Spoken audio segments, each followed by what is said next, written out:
You're listening to the Classic Gamers Guild podcast.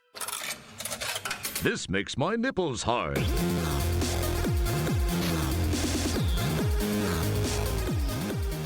And welcome back to the show, or welcome to the show if this is your first time showing up for the show randomly, because this is like far into it now. And we've gotten so far into it that we've decided there's not a lot more to talk about with Sierra games. So instead, we're going to talk about Sierra games. Man. We're off to one of our famous bumpy starts. This is going to be good. It's not bumpy. It's beautiful and pixelated because we're talking about ranking AGI games, adventure game interpreter games. It's funny when you put it like that, actually. I said nothing. You know, don't you drag me into hell. Yeah, we're talking we're ranking AGI games because we needed a quick episode that required zero heads up, and we could just sit down and talk about stuff. And for us, it's AGI. And believe it or not, after 200 episodes, we've never ever done a ranking episode. No, never. I don't think. Maybe once. No, we didn't want to. Maybe that ruins the whole sureness of it, though. Maybe once, because we've never done like a top 10 or whatever ranking.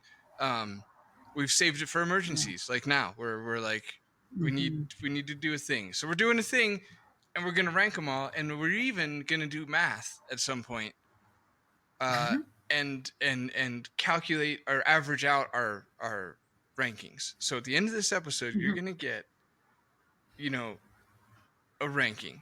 You're gonna get two other people's opinions, just beaten into you for 40 some minutes. That was a terrible way to keep an audience. Anna, why don't you try it? What do you got? You have good words? Try some of your words. Yeah, I took all the games on this list except for Mixed Up Mother Goose that are AGI games, and you'll find out because you'll be like, oh, is there like a whole bunch of them? Is there 20 or 30? There is not 20 or 30. There's actually quite a few less. So I've stacked them not on top of each other. Oh my goodness. No, never.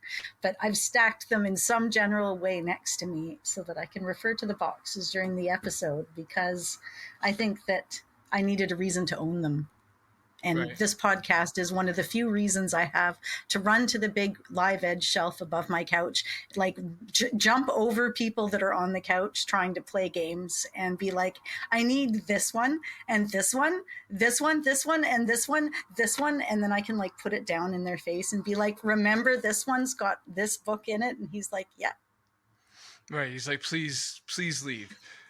He kept saying, I can get them for you, Mom, so you don't have to do that. And I'm like, nope, this is fine. No, it's part of your like investigatory opening montage, where you like carefully pick the books off the shelf that you need to solve the case. That's what you're doing. This is a business expense, more or less. These boxes. It is.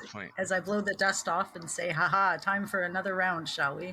But it is nice when I go to play a game because, you take it and then you open it and be like, oh, if I have it, I can take the original documentation out of the box and hold it in my hands and say PDF, whatever.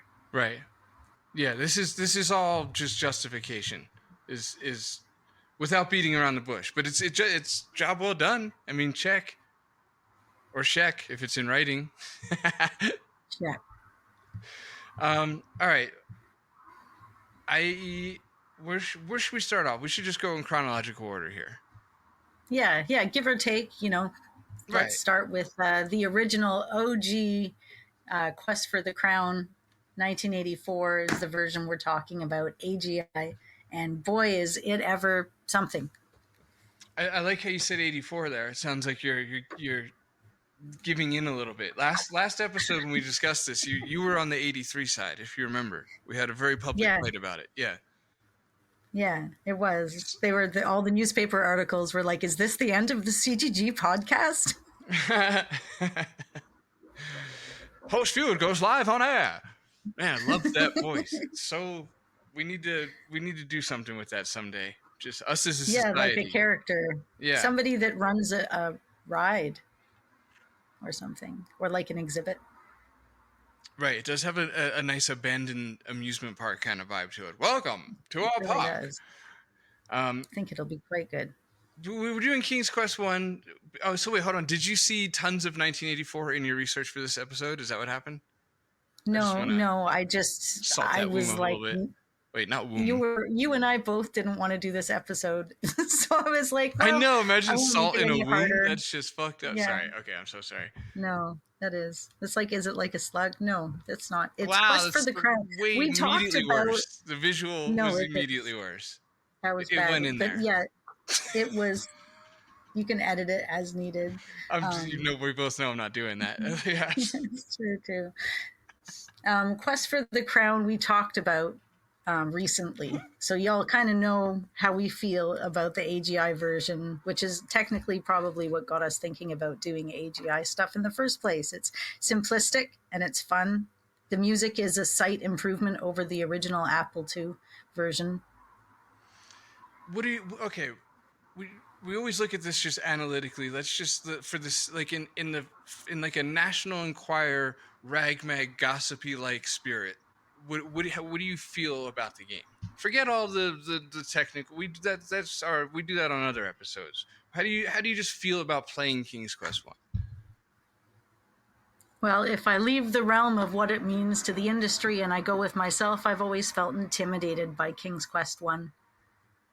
I've always felt like it's out to get me a little bit. It's a learning game, learning about making games, learning playing games, learning what the adventure game genre is. It's fast and it's furious. It's not always easy. So it gives a lot of feels. Like, that's why I never played it without a walkthrough or a guide. As a kid, I'd play it and it wouldn't pause when I do stuff. So it was scary, but it was neat. Like, I always thought it was so three-dimensional looking for its time. Like, because I played some earlier games that were nowhere near that cool looking. The clouds in the sky were always kind of a trip. The dragon and the cave, I've always liked that. Stalagmites and stalactites. It was neat. The little castle, walking across the bridge, trying not to get eaten by alligators, but not neat enough that I ever could finish it without help. Well, when you're ranking this game, how much consideration should we give its historical significance? That's what makes King's Quest 1 super hard to rank, because my answer would be I like this game in a historically interesting or historically relevant sort of way. Like I'm trying to look at it for like its representation of the first graphical adventure, and as you said, and with like the 3D factor, basically with the walk behinds and things like that, the stacking, that it's significant, and it shouldn't just be brushed away or like, treated how I'm about to treat King's Quest 2. Right. Coming for you. Because King's Quest 1 is significant and important, but it's like as like an experience playing the game, not in 2024, because that's way brutal and unfair, but even like for us playing it for the first time in like, I don't know, it's just 89 or 92, where it was already old and graphically pretty significantly outdated. It's just, there's so much green. It's such a green featuring brown game, with guest appearance by Gray. And, it's I've always just found it tough to look at, because again, like, I got into Sierra games in like around 88, 89ish, I guess, which was really young. I think I was young, whatever the math is. And point being is that it already looked old. Look, I don't even think that's the point. I think the real point was, how are we supposed to rank King's Quest 1 because it's so like revered and important? I'm scared of how to rank it, because I mean, if you won't divide it into two, because I'd be like, you could rank it in historical significance and then you can rank it in personal preference. But if you only want to keep it to one ranking, you're either going to have to keep them together or pull them apart. Right. Well, we've already got the foundation for I don't know if we told the audience this. We're ranking them 1 through 5. And we already said we're going to tally up the scores. So the template to make the score tallying quick and easy at the end of the episode means we got to stick with 1 to 5. So I don't know. You go first. Well, okay. Hot potato, bitch. That's fine. So since we have to make it as one, I guess we're going to do a personal ranking, and it's just you and I, because everybody's ranked these games as far as significance goes. And, you know, I guess that has to take into context maybe if we played it later or we didn't finish it. And if you think that for you personally, the fact that it is historically significant, then you put that into your own numbers. It's all just got to be incorporated, man. Right. All right, that's fair. You really gave me the potato right back, and I think the audience knows that. I think we can all sense that was an elaborate ruse that just handed it right back to me. I and took to that I off say, a well layer played. of tin foil before I returned it, but there's still more potato and more tin foil left. It's hot. Okay, I'm going to give King's Quest, the original King's Quest, a 4 out of 5. Nice. Which is almost, it's basically, yeah, let's just leave it there. Wow. Yeah, we've got a bunch more games to cover. I don't need to go in, because it almost deserves 5 out of 5 for what it is representationally to the adventure genre, but I so don't and have never enjoyed playing it that I just can't give it a 5 out of 5 because I don't. That's why 4 is high. Like I'm like 3.5, but if we can't do halves, it has to be a 3, and I hate that. Well, you remember you're giving your own number, so don't you try and talk me down. Don't talk me down, love this girl. game, Anna. It's a 3. Okay. You got that. So Anna's giving King's Quest 1 a 3 out of 5. I'm giving it a 4 out of 5. We're moving on immediately to King's Quest 2. Relentlessly on to King's Quest 2. Hang on, let me switch boxes. Takes a second. Done. That's fair. You hear genuine box noises in the background, people. That's Beautiful. right. Wow. Listen to those old dusty pages smack into each other. That's right. Box smacking. So I learned how to stack them. You know, my Colonel's Bequest game was always stacked so that it was a bit bumpy in the middle, and I hated it. And it was Gilder Kevin. He showed that you put each of the discs kind of in the corners and you can splay it out in a way, and then the box lays flat. It's very satisfying. I went and flattened all my bulkier boxes. It's funny because on a deeply nerdy level, I know the Colonel's Bequest comes with an absurd amount of discs, especially if you get the floppy, or especially if you get the 3.5 and the 5-inch. Yeah, because I think there's 10 5-inch discs with that one. Plus you have the magnifying glass, and then you got the book and the fingerprint sheet and the notepad and the pencil, and it just, you know. Yeah, no, it's easily like the most stacked. Right. It's funny too because right before they went to the wider box, those are like the 3 or 4 hard to close boxes, like Gold Rush as well. It kind of bloats out in the middle because of the book and all that. But anyway, enough about Gold Rush. Let's move. We're still back. We're way back here on a much far less. Ah, man, words are so hard. A more inferior game. It was a fucking sick burn, right? It took me like 8 tries to spit it out. Who's the dummy now? I am, says the audience and me at the same time. King's Quest 2, I don't like it. I'm giving it a low score. Hold on, I'm slowing myself up there. By mixing the best elements of text adventures and arcade quality graphics, King's Quest 2 establishes a whole new standard of computer gaming, to which future games will be judged, says the back of the box. It's weird to make bold, like, revolutionary claims with a game that is just does what the first one did again. Like, there's nothing different about King's Quest 2 besides the story and puzzles, blah blah blah. But like, you know what I mean? It doesn't do anything that King's Quest 1 didn't do. So it's weird to be like, this is the one that's going to change everything. It's just we're doing that again, which is fine. And back in the day, I would have eaten it up because it's like the ability. I don't want to come across as shitting on that aspect because I really like that it stays in Daventry and it continues to build the world. I think that was a great decision. So that's not even what I dislike about it. It's just that the graphics were so premature at the time that it's still, again, just green and brown and gray, like tons of green, too much green all the time. And I didn't like the doors puzzle, which is like centric to the whole thing. Like, I just wasn't buying it. Like, I don't know. This is all a little bit harsh considering that I played it much after it came out and things like that. It's still 1985. I was a year and a half old. So it's like, you know, it's an old ass game. It's not much newer than King's Quest 1, I guess is what I'm saying. We shouldn't have expected leaps and bounds. But that being said, I gave all the due respects that I had in me to the first one where it belongs. And there's none left for the second. So the second for me, I kind of want to give it a 1 out of 5. I'm just hesitating if that's super, like, what do you say? What do you maybe I'll get influence from your opinions. Well, I mean, he's traveling distances and dimensions. There's, I've never played it without a hint book either, so I'm going to probably rate it the same way I rated the last one. It's kind of neat how they describe Roberta. They say she's worked with the Walt Disney Company and Jim Henson in the development of computer software, which is like an interesting plug because neither, of course, Jim Henson nor the Walt Disney Company were in any way involved in King's Quest 2. Right. Just as like for clout for her. That's weird because I was thinking about that this morning. I woke up thinking about Donald Ducks because of you texting me like, holy shit, this is AGI. Don't forget that was the gist of her message. And I was just like, that must be cool for Al Lowe to have been somebody who made like one of the first Disney licensed video games. And like, you know, imagine that being a big deal back then. Or not. But I imagine. Well, to get them on a dime, the fact that they paid next to nothing for the rights for the Disney stuff to work with Disney was like quite a thing.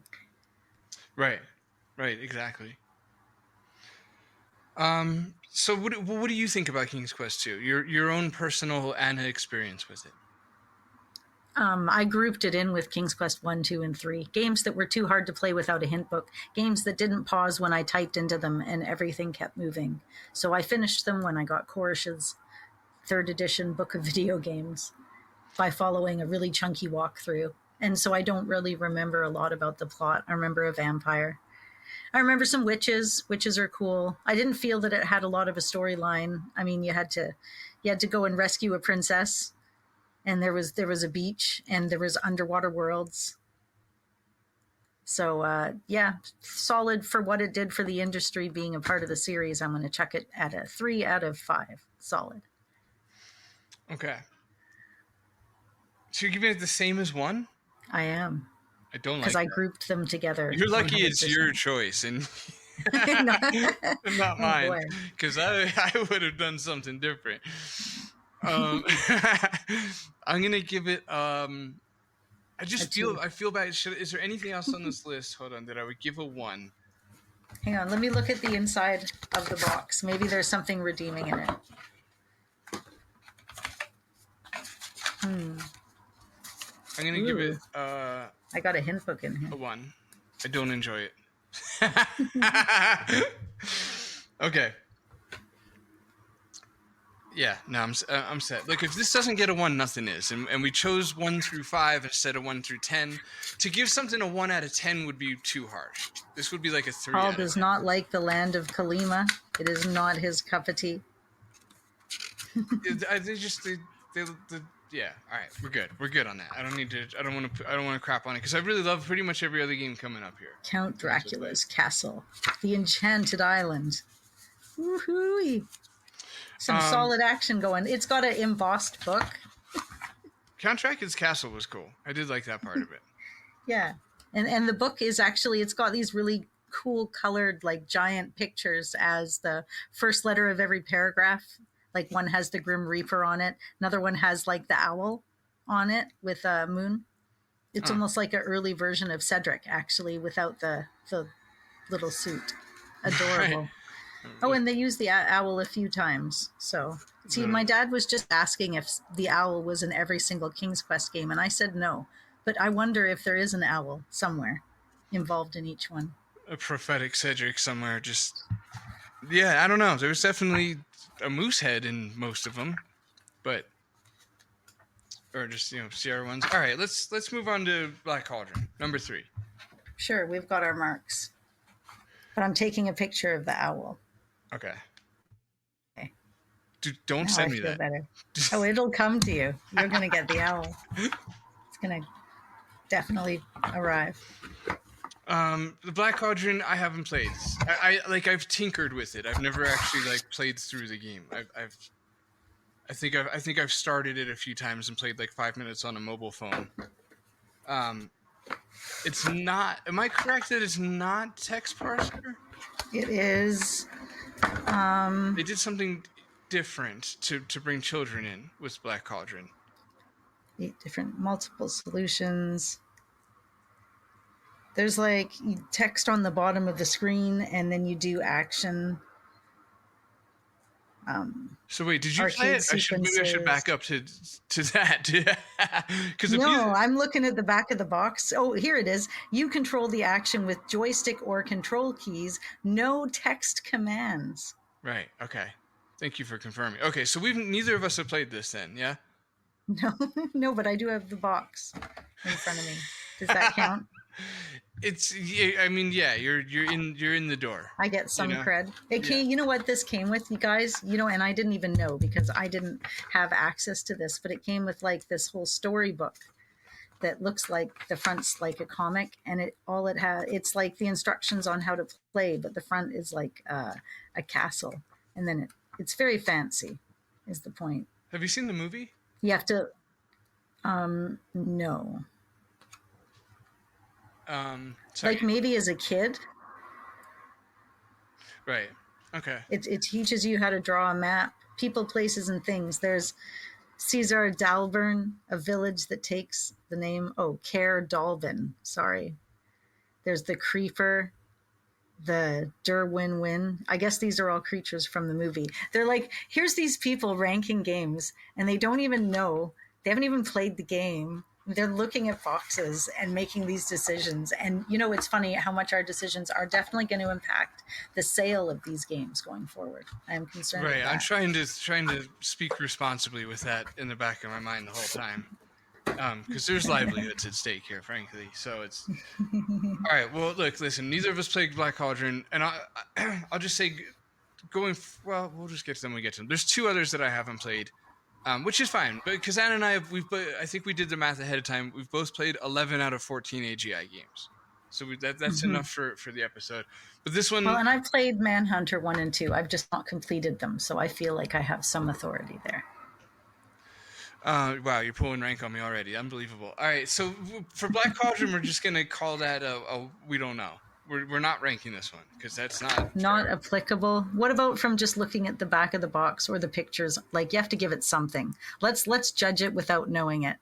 I mean, I want to give it a 5 out of 5 because it's Disney. It's like a new Sierra AGI game to me. I haven't played it. I was really excited to play it until I found out it wasn't text parser and that it was kind of, I don't know if dumbed down is even appropriate or correct, but I had heard that it was simplified. There we go.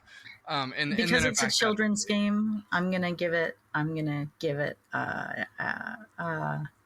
It should be a 3.5 again, and I won't. I've been averaging down, so it's a 3.2. Okay.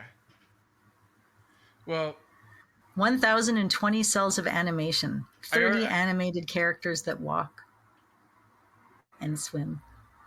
Oh. I'm glad you added the last part there. There's a truthful heart and musical tunes, 8 different musical tunes from the Black Cauldron movie, and Paul, 17 different sound effects. Wow, we're counting sound effects. We are definitely in 1986. That's actually quite charming. Thank you for seeing that through. All right, I think that is all the juice left in that lemon, if that's a saying, and. If it's not, please consider it for becoming one. And moving on to Donald Duck's motherfucking Playground. But not every version of it, like not the Tandy version or like the Apple, but the version I played and the version many of us saw were in AGI. Not the version in my hand, because it's the Tandy version. Right. But that's just what I have. So Anna woke me up this morning, rudely, I should say. Yelling. Because I woke up to a message from her, and I turned it into "She Woke Me." That's so victim-y.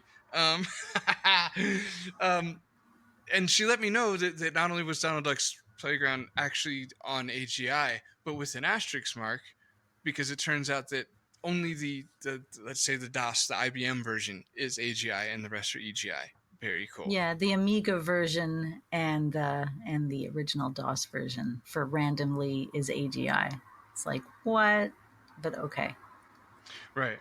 And for anybody who doesn't know or doesn't, I don't know, I forgot it existed, but EGI was the extended graphics interpreter. Mm-hmm. By the way, AGI means Adventure Game Interpreter. I think everybody listening knows, and half of them forgot, right? It's one of those where it's like, oh yeah, that's what it was. And Are then you saying interpretator? That's what makes it. That's a good interpreter. word. Sorry. Yeah, no, I like that word even better. It makes it sound like that hot potato that we were talking about earlier. It really gives the engine a personality. You know, he's just out there figuring stuff out, just trying to understand. He was the best darn interpreter we ever had at this office. Really made sense of those pixels. He did. But EGI, Extended Graphics Interpreter, that was the engine that was responsible for Sierra's more texty stuff like Wizard and Princess, Cranston Manor, Mission Asteroid, Ulysses and the Golden Fleece, Time Zone, and the Dark Crystal. So Donald Duck's Playground stepped out of EGI and into AGI just for the DOS version. And real quick, in case anybody's wondering, Mickey Mouse Space Adventure was not either engine. From what I was able to understand, it's not AGI and it wasn't EGI either. I don't know what it was. This was like 5 minutes before we were recording. I was waiting for Anna and was like, what about Mickey Mouse? Right. No, I don't have that one on here, but it was something they developed. Like, I know that they learned a lot of random ways to make things. Like Al Lowe didn't even know how to use AGI. And I was watching on an episode of Stu's Reviews, and he's like, oh yeah, I went to Ken's house and I learned how to use the AGI because there was no instructions written for it or anything. You just had to be next to him. So I'd be like, oh, how do you do this? And Ken would just be like, oh, you just do this or this and it's fine. And that was how he learned. Like, well, that's a pretty cool way to learn. I really like your interpretation there. And he's like, it's this and this and it's fine. You're good to go. That's how easy it is to code, folks. Get in there. A little bit of this, a little bit of that, man. All right, I really like Donald Duck's Playground.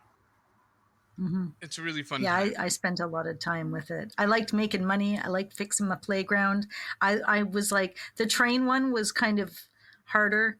I remember yeah, you're right. There was like a gym where you'd go into different rooms and you wouldn't get much, but you could like ride a rocking horse or use like the dumbbells or climb a ladder, catching the watermelons because they were worth the most.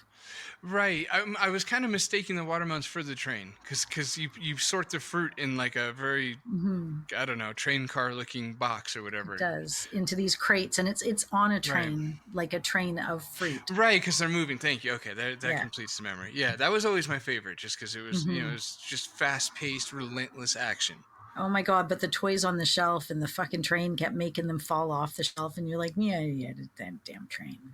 Right, I did grovel like a 72-year-old man. Just goddamn train. It's true. But it was good. I mean, I loved the game. It was my introduction. It was my first introduction into a 3D type video game environment. I'd never done anything like that before. Being able to save up the money and buy things, going into the 5 and 10 or the junk store, picking stuff up. It was a cool learning experience. I think that it set a good foundation for other games that followed. Yeah, I agree. So what do you give it? It's a 5 out of 5. Wow. You're playing it too fast and loose. I do sometimes. I'm going to give Donald Duck's Playground. I didn't play it as a kid. So all of my enjoyment comes from like somewhere around 30-year-old man, which makes it weird and hopefully a little funny. Because it's just weird to think that I was able to be like, I loved this game a minute ago, and then you find out I was 30. But I did. I really had a good time with it. And it was just, I wasn't aware of it growing up at all. So to me, it was like an unearthed Sierra AGI gem, and just loading up that I don't know, color palette and just the way it just immediately looked like a Sierra game. It felt like this lost gem that I didn't know about as a kid.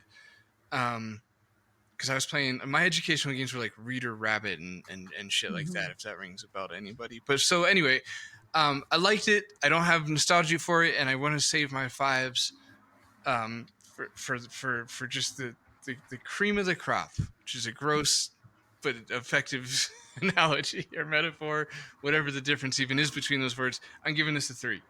Like Cypress Hill, they use that cream of the crop. I rise to the top. I won't say the next word because I don't have a political angle in this podcast. I was trying to think of something that rhymes with tops. We are not, neither of us are rhymers. We're not. Well, listen, let's move on with that before anybody listening has a chance to think about it. That's fine. They're fast thinkers. That's the thing about adventure gamers is they catch on to things. And I mean, if you're not an adventure gamer, I'm shocked you're listening too. So go, you do you. And they're doing them. They're like, hey, leave me alone. Maybe I will. At heart, I'm an adventure gamer. I've just never played them. That's fine. I would be shocked if somebody wrote in and said, I've only experienced adventure games through your podcast. Thank you for that. Right. I refuse to play them. I don't. Especially after listening to you guys talk about it. It's like, what a bunch of bullshit. I just want to hear these two specific idiots talk about adventure games. That would be weird. But no, you do you, for real. So yeah, King's Quest 3 is next on the list. Magic spells and shit. Right, yeah, that was the working title too. King's Quest 3, Magic Spells and Shit by Sierra Online. I like King's Quest 3, despite what our audience thinks right now. They're like, bullshit. I've been listening to this show for some time, and I know you don't. And to that, I say, it depends on the context. Okay, I can like it. There's a world in which I use a walkthrough, and I actually really enjoy this game, King's Quest 3, because it's really good looking. It's got that McNeil Brothers art kind of vibe that Gold Rush has. I think it's really interesting and well done and clever. And yes, it's like super mean and a little bit evil, but the way the clock works and having time to like go fetch things from the city and get back before you get caught, like. There's some genuinely cool, innovative mechanics in this game that I really respect. So that's my thoughts on King's Quest 3. I've never even played it without a walkthrough, so I've never truly had an experience to hate it. I could, like, with the walkthrough, you can objectively look at how unfair it all is. Like, those moments where you're just like, wow, I would have never figured that out. Like, never. This would have been the moment where if I wasn't looking through a walkthrough, I would be now. That's malarkey. So I could see how unfair it is and brutal it is just from those types of moments. But I mean, I've only ever really enjoyed my time with it, if I'm being real. Oh shit! I know. Right? I couldn't find my Space Piston magazine, and I just found it in my King's Quest 3 box, looking all like beautiful. And I'm like, hey, buddy, what are you doing in here, man? Who was so careless? It's so random because I don't have an unopened box that would have, because it's 4. It's just in there increasing the value of King's Quest 3. I don't even know if I've ever even opened this King's Quest 3 box, to be honest. Hello, you look so good in there. Thanks for being here with me, guys, during this wondrous moment. This show is all about self-discovery. There's also a hint book in here. Well, that's nice. So in the original instruction booklet for this game, the ingredients and the spells are written out in handwriting, and it gives you this sort of like personal touch.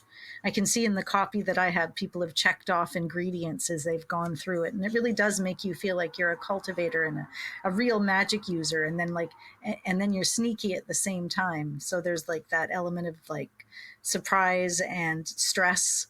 It makes you feel feelings. I think that this is also the first kind of King's Quest game that had any kind of idea of a rudimentary storyline. So it started really coming into its own, even though it's intimidating. And I never played it without a walkthrough. I think it's creative, right? There's magic and wizards, and it's a big game. It's not a small game. You get to leave the castle. You're not stuck at home. You get to hang out with bears and do unusual things. And it's still scary, though. Things will just come and kill you. You have to save all the time. It is not any less scary, and in fact more scary than the first 2 King's Quest games. Right. It's a good assessment. It is simply, for me, like, the negatives about it can be kind of reduced down to it's just too hard. But understanding, again, like, we don't have to go through this again, but like the time that it came out, and there being nothing to do besides, think on this and chip away at it and stuff. Like, even then, it's arguably a bit hard because of some of the other games that we'll get to in 86. But I guess I'm just trying to say is that if you put aside the fact that it's just too hard, it's really clever and innovative. And the idea of, like, doing your own like incantations, if that's the word for it, and having to procure like ingredients and just all the things that you do in this are it's a very I really respect this game. Everything else aside, so that's where I stand with it. For like a number, man, I would say man. See, I'm at 3 solid. So Yeah, I'm actually gonna give it a 3 as well. yeah. We just said it with different tones and levels of enthusiasm. Because it felt like you weren't liking it, and it felt like I was, and we both came out with 3. Yeah. That's why scales are so independent. And that's why it's going to be fun to find out the average later. Yeah, exactly. Okay, well, number 5 is Space Quest: The Saurian Encounter. I feel like everybody's gonna know what I'm gonna say for Space Quest. Like Space Quest 1 that's a 5 for me on the AGI list. Yeah, easy 5. Mm-hmm. I don't know. Easy 5. Yeah. Did you hit that one first in the series? Yes. No, actually, I for some reason my one of my first memories of ever playing an adventure game was playing Space Quest 2 in black and white on a Macintosh. Ooh. Yeah.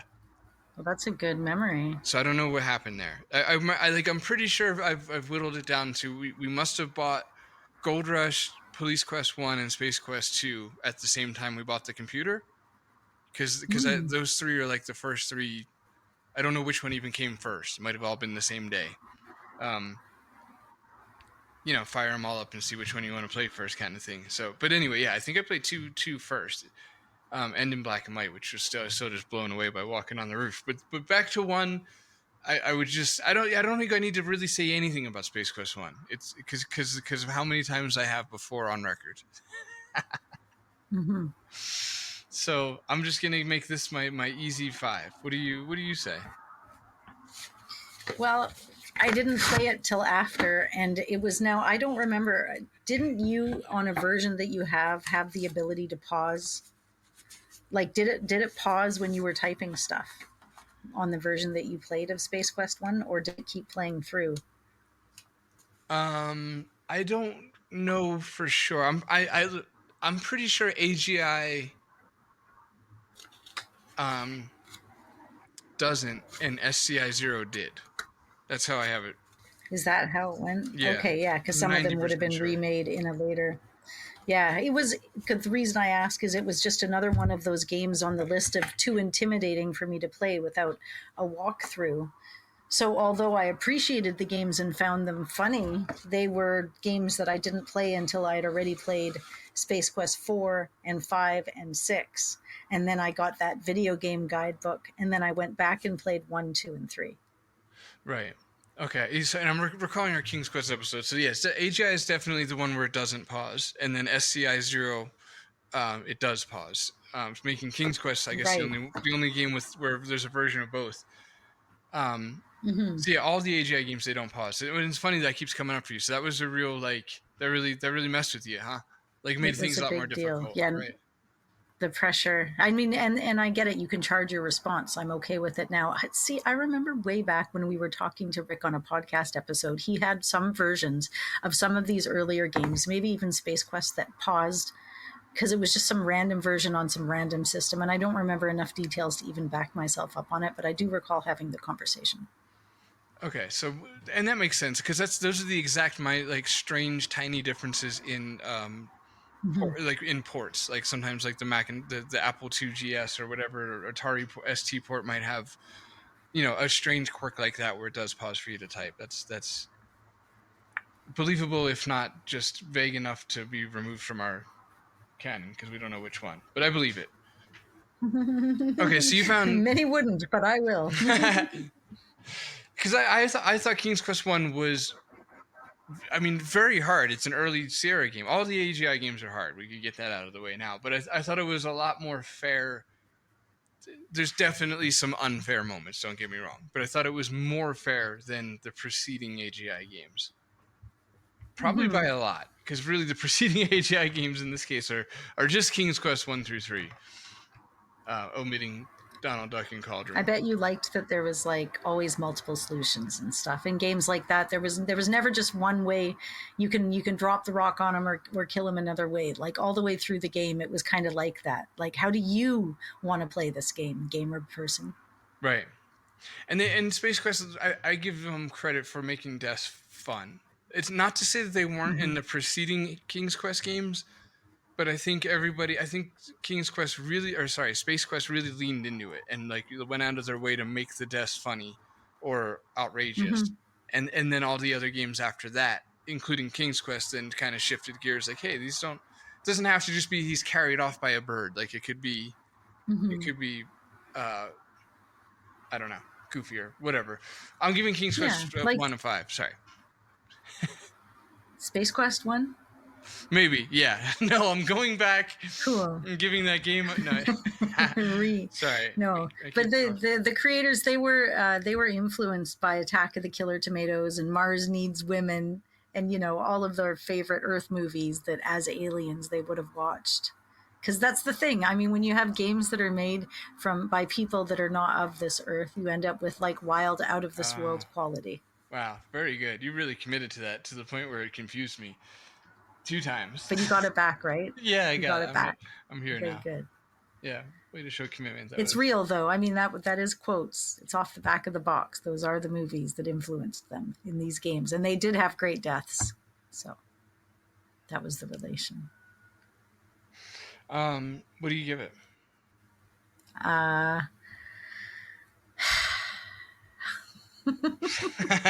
want to give it a 3.5. Wow.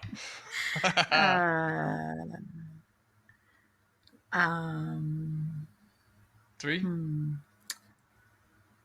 I mean, if you're sorry, I won't talk it's you going into your to answer. A 4. It's a 4. It's a 4. It's a 4. Okay. We're at Leisure Suit Larry in the land of the lounge lizards. I have the napkin and the box. Okay. I'm ready to talk. I don't have to cut the sounds when they're big box noises, because then it's it's sound effects at that point. It's an unused napkin. It was not used for anything. Gross. I don't like the implications behind that. It's unsoiled. Yes. Right. Jesus Christ. Leisure Suit Larry is amazing. I'm giving it a 5. My I don't know. You go first on this one. I went first on last one. What was your first run-in with Leisure Suit Larry 1? My first run-in, I must have been about 9 or 10 years old, just after King's Quest 4, and I liked it. My dad helped me with some of the questions, and then I figured out my own way to get in, as I've talked about it. I thought it was funny. I played the whole thing with no hint book, and I was able to finish it. It made me laugh. I liked how it understood pretty much. Sorry. No, that's okay. Not as long as King's Quest. I think I went back to it on and off, probably over a period of a year or two, but probably not like not more than 20 hours, but probably close to 20 hours for me. All right. Because I had a lot to figure out, I know it's like what, a 40-minute game, right? Just like Space Quest, but I had to figure this shit out all on my own. Yeah, no, I'm not good. I like how you kind of tried to reduce it at the end after saying it had been more than a year.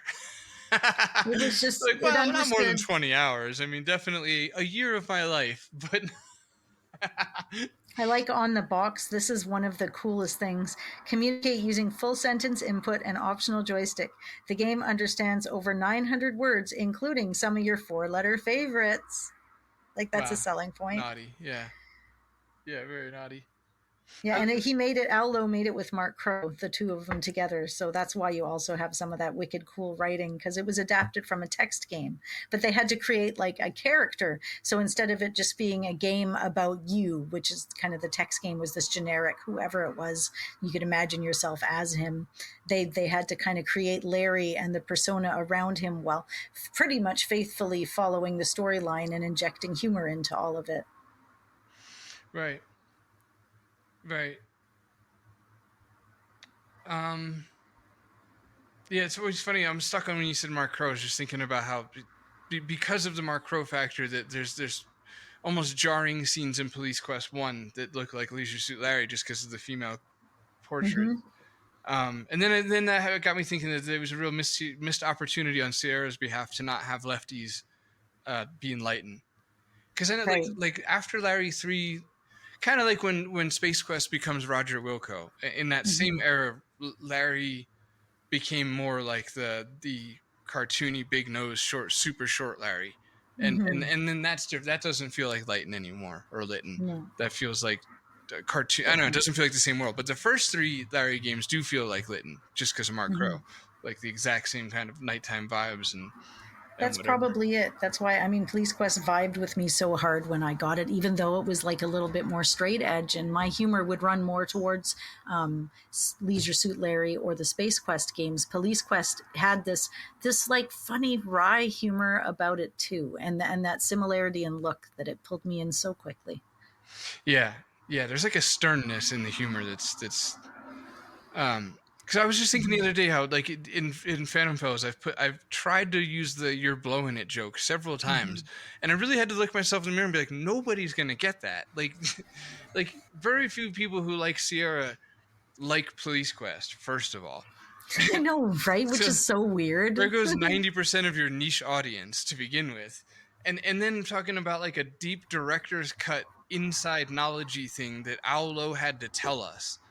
It's just nobody's gonna know, like nobody, because even if you listen to our podcast, you wouldn't remember that episode to remember. No, we don't even remember it. And what I'm talking about, so that must be frustrating for the audience, is in our Aulo interview, he said that he was brought into Police Quest because Jim Wallace was, he wasn't he was an actual policeman. He didn't know what he was doing as far as making an adventure game was concerned. So they brought in Aulo to help him out, and Al told us that every rejection line in the game when he got there that Jim wrote was, "You're blowing it."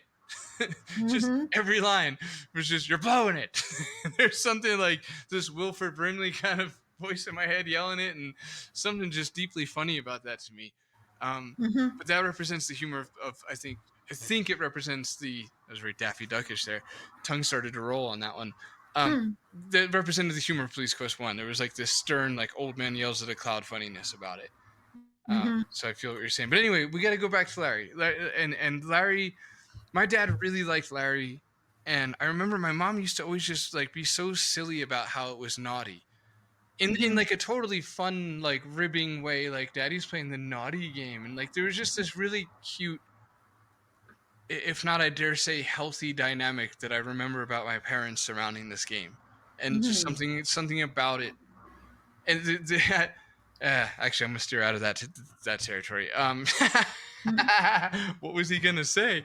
And I'll just say that it brings really good memories to me, and of my parents specifically, and then of course playing it, having just replayed it recently for our comparison episode, it held up as just like a fun time. I mean, when I say held up, obviously it was held with heaping doses of nostalgia, but I'm going to give Larry, I'm going to give it a 5 as well. What do you give it? I'm going to have to give it a 5 because I've replayed it so many times that obviously I love it. Okay. This version right here. The original, yeah. Yeah, I don't know. There was just because it did feel kind of naughty. Like this, you'd have to if you're viewing it through modern lenses, then you're probably angry at it, much less neutral. But like from back in the day, like there was a playfulness, I guess you could say, to the naughty factor. Mark Crow is an impressionable American youth who got the idea for his graphics from a dirty old man and former school teacher.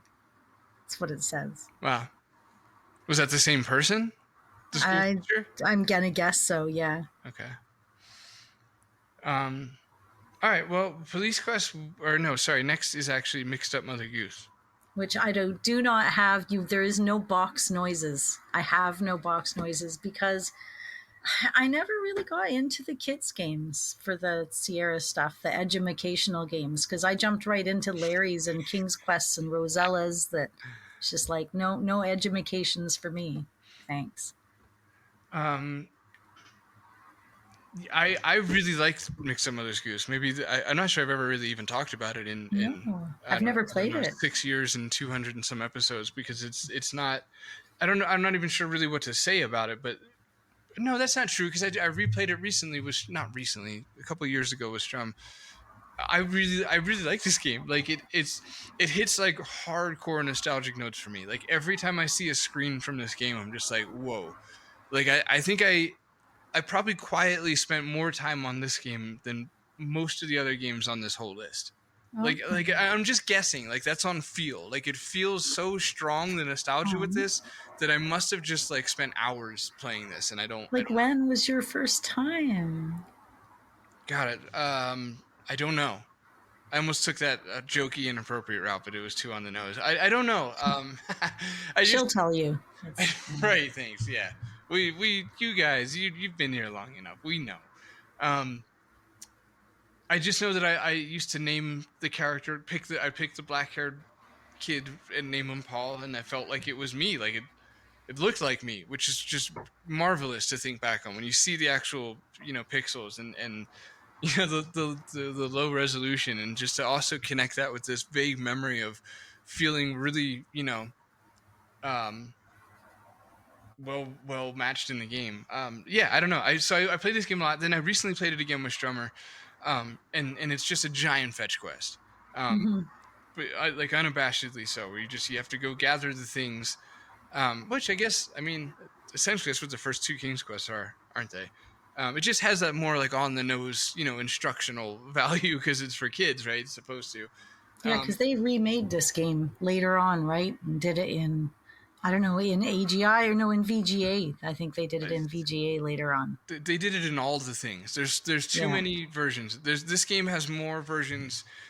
Like Roberta was very obviously, I would guess, really proud of this game, because she just took it with her everywhere. Like as soon as they introduced like CDs, it got a CD-ROM version. Like it got the VGA version. It got all the versions. There's literally, I think there's 5 of them, 5 different versions. With that'd be a question for OneShortEye. Too bad it's probably no fun at all to play through, or else that would make a arguably good video, because there's a wild amount of versions in this. But anyway, I like it for nostalgic reasons. As a game, it's fine. It's a good game to play with your kid.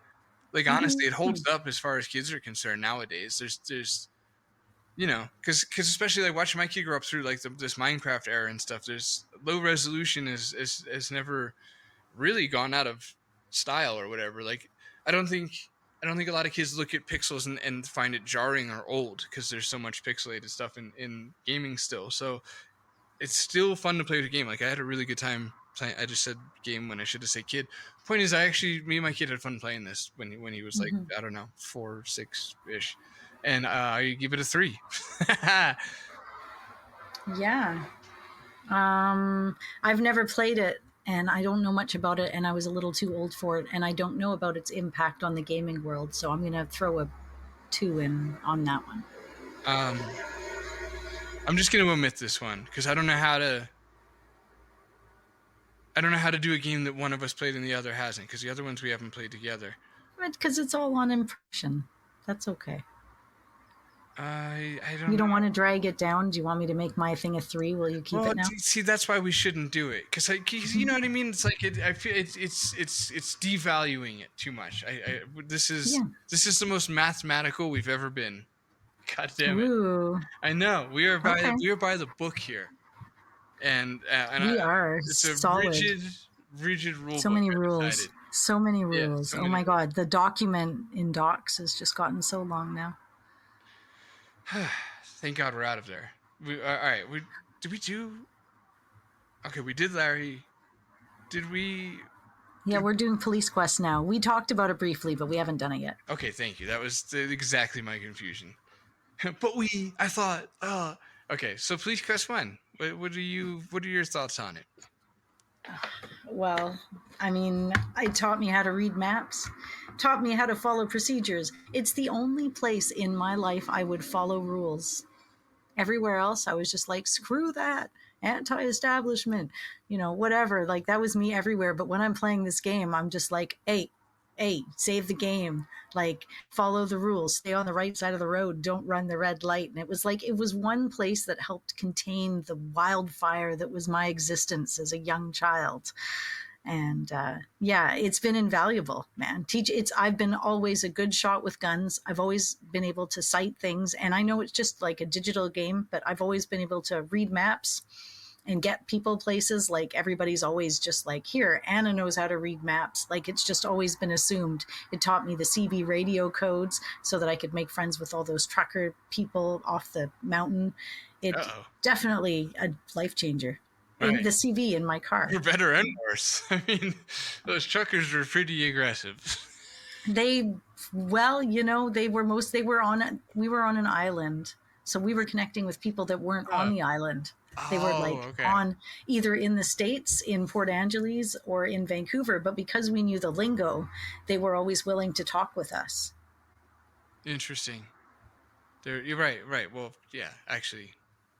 Makes perfect sense. They have to be just so bored. Yeah, we just go up to the top of the mountain and have conversations and stuff with the truckers. But anyways, the point is, this game, it was a life changer because of all those reasons. And I was obsessed with Jim Walls. I thought that he was like the coolest policeman ever. And it didn't make me not want to listen to, songs that were anti-police, that were rap like, that came out in the 90s. And it didn't make me like be a better person really in any way, shape, or form. But if you count map reading as making me a better person, then maybe I lied, and it did make me a better person indeed. I wasn't. Like, I'm holding the map right now. This is a beautiful big map, right? It's got the legend. It teaches you how to read, like sorry for the noise there. But yeah, it teaches you how to refold a map and or pamphlet. 5 out of 5. This game, you get free Prodigy. It's right on the box, guys. Right on the box. I love Prodigy. Really did. Yeah, I also give it a 5 out of 5. This game takes a lot of shit. For some reason, Police Quest is the one that everybody gives a hard time for, as far as being problematic. So weird. And it's not fair to measure things, I think, on the same, like, I don't know, virtue signaling scale. Let's call it for what it is, for when things came out to how they are now. But I almost feel like it takes more of a bad rap than like Larry does at certain points, and I don't know why. What's your experience playing Space Quest 2? Do you have memories of it? Did you play it later? I don't remember your Space Quest 2 origin story. Oh, it's actually the same as Space Quest 1, 2, and 3. All of them were intimidating. The game didn't pause when you typed. So I didn't play them through until I had my walkthrough book. So I kind of categorized them all as the same. They were funny to play through, but scary. It's like a rating scale of doesn't pause when you type through 5. Unfortunately, spoiler, it's true. None of them pause when you type. None of these AGI. I like it, but I've never finished it without a walkthrough or anything else. So I'm unfortunately and Police Quest paused when I was playing it, because I must have had the SCI version. No, I mean, I'm not like positive that all AGI games don't pause when you type. I am positive that there was no SCI Police Quest 1 besides the point and click one. Anyways, I want to give it a better score, but I don't know like so much about it too. I like the animation. It's another one that should be a 3.5, but I can't rate it lower than Space Quest 1, so it's going to have to be a 4. Now I'm wondering what's going on with this pausing while playing thing, though. Because you're sure that because I'm not even confident that I don't have it completely backwards and that it's SCI 0 that doesn't pause, but you're sure that some of these games don't pause, right? Right. No, they definitely don't. But I believe I thought my Police Quest did, but it might not have. Okay. Memory hazy. Quick, rated the game. It was a 4 out of 5. What did you say? You said 5? No, I didn't go yet. I'm going to give Space Quest 2 a 4, though, as well. Because it's... Okay. It's my least favorite in the Space Quest series, but I really like every game in the Space Quest series. So that alone misrepresents, because it's definitely my favorite series, right? So to put it last in your favorite is still a good thing. I just didn't like in Space Quest 2 you spend so much damn time in the forest. Like that's always annoyed me, and I've some episodes when this comes It's up, a I let it space go. game, but you're in a jungle. Yeah, Right, and it's I not get like that. this cool alien world. You're just like, you could go anywhere in the galaxy, and they chose an Earth-like forest. Like, it's really disappointing. And when you're expecting like alien worlds, like you could do anything imaginable, and you're like, how about just West Coast American forests? Like, damn it.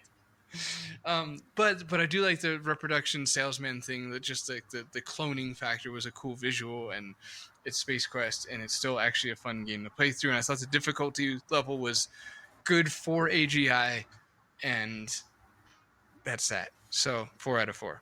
Okay, next up. This is good. Gold Rush. All right. Yeah. I mean, easy 5. I think everybody listening would agree that this is such a heavy box, man, dude. It's like so much in this box. It's so beautiful. There's a book where you want to learn all about the story of Rush to Riches and California Gold. It's cool. It's got like those. It is. It's got its own guide. It's got a map for the wall. How can you not appreciate this game right freaking now? Yeah, this game is a labor of love. It took them forever to make it. They were sleeping in a van outside of it's like literally outside of the Sierra headquarters making this game, the McNeil brothers. There's all the different routes.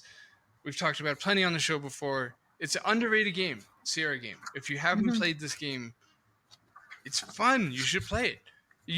Go to UHS hints. Use UHS hints for this. Like, it's the most beautiful AGI game to me. Like, it's the absolute maximum that they could do with these graphics before moving on to the next way to make games entirely.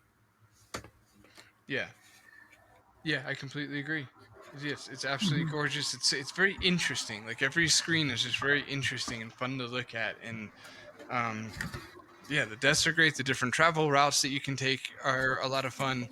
And it's a game. If I had to pick like the one Sierra game I'd like to just see more content made on, it would be Gold Rush. Even if you don't like it, like I wish there was more videos or deep dives or I don't know, things like that on the Gold Rush game, because it is quite fascinating and quite ambitious for the time. Like to have 3 drastically different ways of playing the game, to where it's, you know, the first quarter and the last. Quarters aren't even the right measurement, but for argument's sake, the first quarter and the last quarter are more or less the same for every playthrough. But then the whole half of the game, the whole middle chunk of the game is completely different, to where it is almost 3 different games. Like, it's not, because again, the first and last, the beginning and the end remain the same more or less, but the whole middle is just completely different based on the routes you go. So that's my sales pitch. It's really fun. Get it put in you. I give it a 5. I wanted this game. I wanted it so bad because we had it on like one of those demo discs where it would show you other games that were available. And it was just so open world America. It was so epic. It was so pretty. And then I ended up getting, like, on a demo disc of some sort, the ability to just walk a few places and interact a bit. It was a short demo in some way of the game. And all it did was make me want it more. And every time I'd go to get it or I'd see it in the store, my dad would be like, oh, that's an educational game. You don't want that. Hence the educational game thing, I guess, that I must have had. But he always is like, no. So, of course, when I first got a hold of it, it was such a huge deal to me. So it would have taken like any context of difficulty or anything else just like right out of my head, because I wanted this game so bad. Yeah. So I'm gonna put it at a 5 because I'm just impressed with what this game is, and I'm a huge fan of the Gold Rush and the history of gold towns and mining, and everything about this gold panning just is right up my alley. I've never had to deal with an obstinate donkey in like real life, but maybe like that's about it. Sounds like a good band name. We are Obstinate Donkey. I'd watch them. It's British band name for sure. Oh yeah, I already get. Okay, no, I like that. Okay, you've got a more refined and understood backstory with it. I just know that I've had it and played it a whole lot, and I think a lot of my judgment comes from my replay. There's too many likes. Like 10. There's 2 more. You can't stop saying them. Like 10 years ago, I replayed it for the first time since I was a kid, and it was just, I had so much fun replaying it. It was so good. All right, that's Gold Rush. Manhunter New York, I'm omitting from judgment because I don't know it. But do you want to say anything about it? What would you have given it? Yes. Well, I've been really impressed with it graphically as well. I feel that in a different way, it has pushed the envelope of what AGI graphics could accomplish, but in a real visceral way. The Murrays, the 2 brothers and the sister working together, were creative genius, and everywhere. And its work with Sierra is something I'll always be impressed by, because I liked the Ancient Art of War series and Sierra Boxing, which was also done by them. I've always thought it was cool too, as a family, that they could work together. Outside of that, though, there was no mouse control in this. I've never finished it. I've just played through quite a bit of it. And I think Paul and I are eventually going to have to play it for the fun and amusement of all attending. Mm-hmm. So I understand it's going to be omitted at this point, but I feel it will get its just desserts. Right. Yeah. No, it will. It's coming back. We'll see. We'll all see. Might as well just group Manhunter 2 into that as well, because I haven't played that one. Did you play Manhunter 2 at all? I have played some of it, and it is also beautiful. I have the box right here. I even have my little orb card that shows I'm a part of the whole thing. It has both Manhunter games. When I'm looking at a screen right now, it's just got one screenshot from each game. And it's just like, if you were to play like one of these doesn't belong, it would be the Manhunter games, because they're graphically just, they have a totally different personality than the rest of the AGI games. There's like the illustration style is like a little looser. Does that make sense? Like a little less, it's a little less rigid, a little less like perfectly constructed. Very comic booky, reliant on shadows. Always kind of reminded me a little bit about some of the effects they used with the Heart of China games. Just like that little bit of that darker, more realistic looking graphic style, but in a wild steampunk futuristic environment. It does share with Heart of the Dragon. It does have that cyberpunk, like how Heart of the Dragon is cyberpunk is also how Manhunter is. So like Rise of the Dragon. Yeah. Sorry, did I mix it? I might have mixed. Well, actually, they're kind of very similar anyway. They're both, both those games are extremely similar to each other. They're both very serious games. I've never finished either of them either, but I own them both. All right, so we're going to circle back to Manhunter, and we're kind of done. I'm going to bring up just the I don't know what you want to do about the last one. The last one we have on the list is King's Quest IV, but right, and neither of us have played the AGI version of it, technically, although I would rate it high, because the AGI version, although it doesn't pause when you're typing, as far as I know, does give you Easter eggs with like the Beam Me Up Scotty and the King's Quest rap, stuff like that. So that's pretty cool. Oh, that's the word. Okay, that's right. You can't do it in the SCI version. No, only in the AGI version, which I never had. So the lab. Yeah, in the jail. Yeah. You get to meet the devs and do the Roberta rap. Yeah.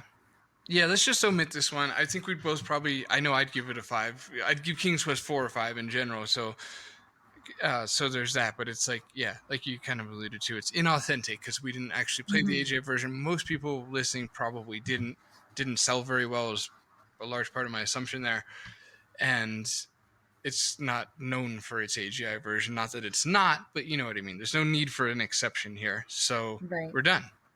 Okay, so the results, they're in. We've got a 3-way tie for. We should go. We're so new to ranking that I don't know how to do this. Let's start at 9. So ultimately we ranked 9 games. So we've omitted, for the record, Black Cauldron, and both Manhunters, and mixed up Mother Goose. Because one or more of us didn't play them. So that left us with 9 of the remaining 14 AGI games that are ranked. And number 9 is King's Quest II, Romancing the Throne. It gets a 2.0 because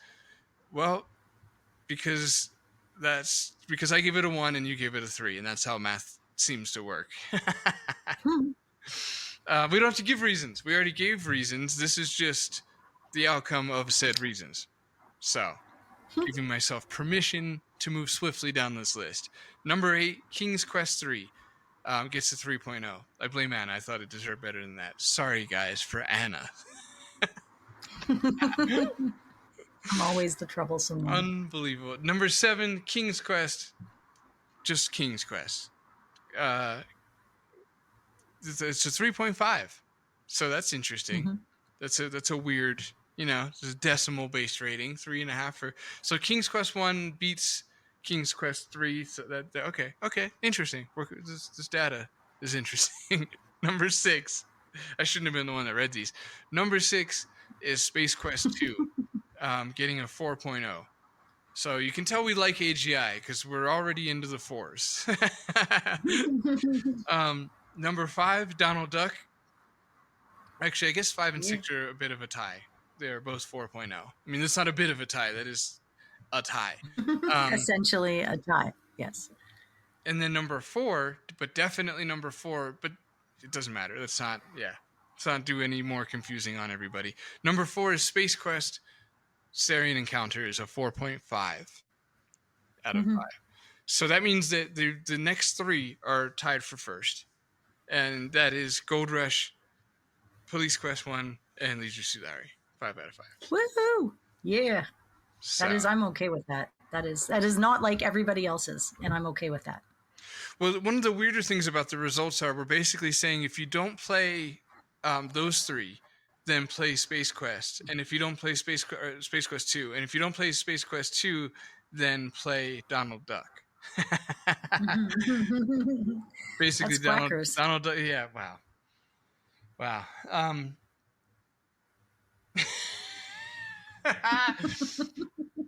Man, that just did wait exactly. till you meet me in person. I do that as much in real life as I do in text, but more because I can fire it off faster. Jeez Louise. So, that's our main takeaway here today, folks, is if you're going to play an AGI game, we suggest Larry, Police Quest, or Gold Rush. But mostly play Gold Rush. Homework-like fashion, I'm assigning it to all of you, except for Brian, because he played it for us that one time, which was awesome and not forgotten. Space Quest, I guess, is maybe the only arguable surprise that it didn't come 5 out of 5. But you had your reasons. So, all right, let's get out of here. We're all done. Say stuff at them. Please. All right. Well, speaking of Brian is a true believer on our Patreon podcast. Patreon, those words in some order. So thank you so much for being there for us, as well as Gareth and Mark Fillion and Michael Council and Tim Ellis and a few more recent. I don't know if I've said your name yet, but Alan May. He's just been with us for a little while at the super fan level. Say the name again. They cut out. Tim Ellis. Tim Ellis. Do we got it? Are you sure it was Tim Ellis? Yeah, he's right here. He's there. No, he's not the new one. Alan May's the new one. That's the Sorry. one. Yeah, okay, Alan. That's the one. I've never been great with names, but here I am trying. You just also, Curtis Myers. Sorry. That's okay. Curtis, thank you for being also one of our newer Patreoners. And you guys are all awesome. Ryan Ensley, I don't think I've said thanks to you yet for being there.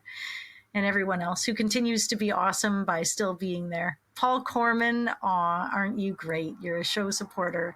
$1 per month. We appreciate you and your efforts to keep the podcast going.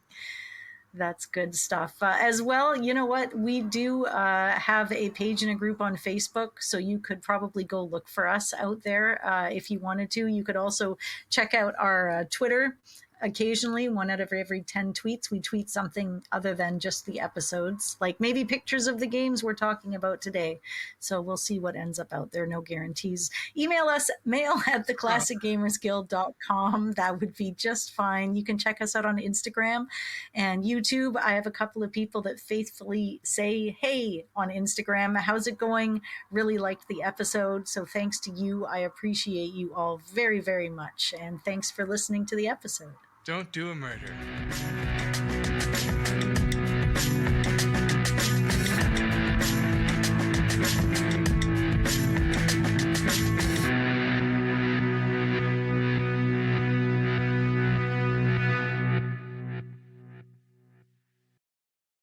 because that's why I was so easily able to procure a lot of these. Oh, you procured them? Is I procured them. They were curatingly procured. Well, I'm surprised you can even see me from way up there on your high horse procuring things as I just buy them as peasants.